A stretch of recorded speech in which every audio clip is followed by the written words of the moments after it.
తరుణ్ భాస్కర్ హీరోగా నటించిన గాయపడ్డ సింహం ప్రీ రిలీజ్ ఈవెంట్లో హీరోయిన్ మానసా చౌదరి సందడి చేశారు. తాను తెలుగు అమ్మాయిని అయినప్పటికీ స్టేజ్పై తెలుగులో మాట్లాడడానికి తడబడుతూ చేతిపై రాసుకున్న స్పీచ్ను చదివి నవ్వులు పూయించారు. కాశ్యప్ దర్శకత్వం వహించిన ఈ చిత్రం మే 1న ప్రేక్షకుల ముందుకు రానుంది. మొన్న గాయపడ్డ సింహం కార్యక్రమంలో ఒక అబ్బాయి నన్ను తెలుగు మాట్లాడమన్నాడు. అందువలన ఇప్పుడు నేను ఒక పదం ఆంగ్లం వాడకుండా తెలుగు మాట్లాడాలని నిశ్చయించుకున్నాను. తెలుగు అమ్మాయినే, కొంచెం స్పష్టమైన తెలుగు మాట్లాడాలంటే కష్టం కదా.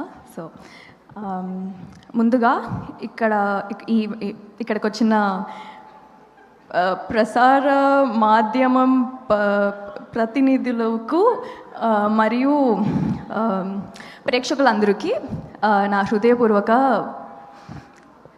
నమస్కారములు. అండ్ ని మధ్య తెలుగులో చేర్చేశారు. ఓకే ఓకే, లైట్ అటుంది, అటు తిప్పు. మొన్న గాయపడ్డ సింహం కార్యక్రమంలో